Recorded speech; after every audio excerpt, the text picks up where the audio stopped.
maxamed cali Ameeriko safiirka hore ee dowladda federaalka Soomaaliya u fadhiyay dalka Kenya oo indhawaanahan booqasho taariikhi ah ku maraya gobollo fara badan oo kamid ah dalkeena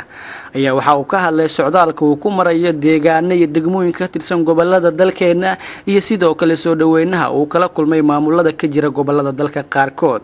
safiirka oo waraysi dhinacyo fara badan taabanayay TV-ga Somali News ayaa sidoo kale waxa uu soo dhaweeyay sida maamulada Puntland, Jubaland, Koonfur Galbeed, Galmudug iyo sidoo kale maamulka gobolka Shabeellada Dhexe ay u soo dhaweeyeen booqashooyinkii uu ugu tagay deegaanadooda. sidoo kale waxa uu mahadnaqay maamulada degmooyinka Matabaan, Guriceel, Balcad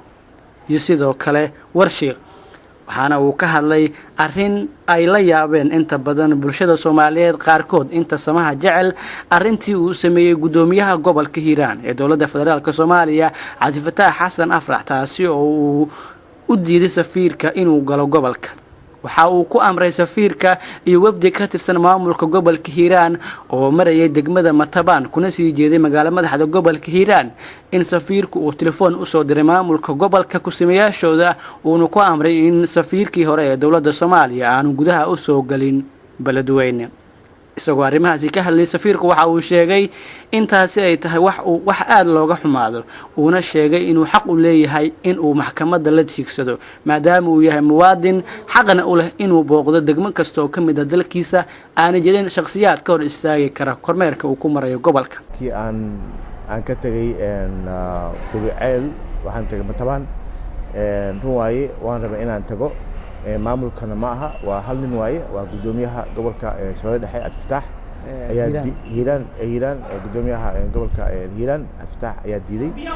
waxa aniga soo dhaweeyay oo mataqaana Matabaan igu yimid kusimaha gudoomiyaha Salaad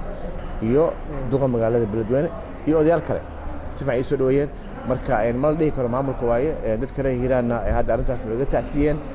xildhibaanada way uga tacsiyeen waa arrin laga fulxumaado waaye aniga shaqsi baan ahay Soomaaliyeed oo mataqaana xaq u leh in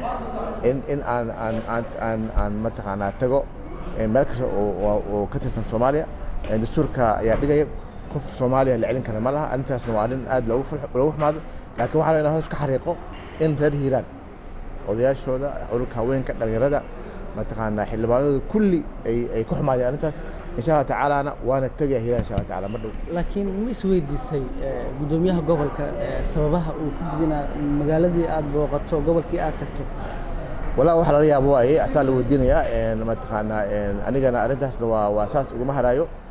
waxaan dhahaa waan dacwoon doonaa xaqi waxaan u leeyahay oo dastuurka wadanka ii dhigayo in laga hortaago wax la aqbali karo ma la yeelay. sidoo kale safiirka ayaa waxa uu ku amaanay nabadda ka jirta magaalooyinka iyo gobolada dalka uu soo maray waxaana uu ku booriyay maamulada halkaasi ka jira iyo shacabkooda inay sii wada shaqeeyaan ayna ka shaqeeyaan nabadgelyada dalka. waxa uu sheegay in booqashooyinka uu ku maray gobolada dalka ay uga soo laabatay feedback wanaagsan. waxa uu sheegay in uu arkay dad aanay aaminsaneen in dalka uu nabad yahay laakiin ku dhiiraday ama damacsan xilligan in dalkooda hooyo ay ku soo laawdaan kadib markii ay arkeen nabadda iyo sidoo kale horumarada wanaagsan ee dalka iminka ka socda.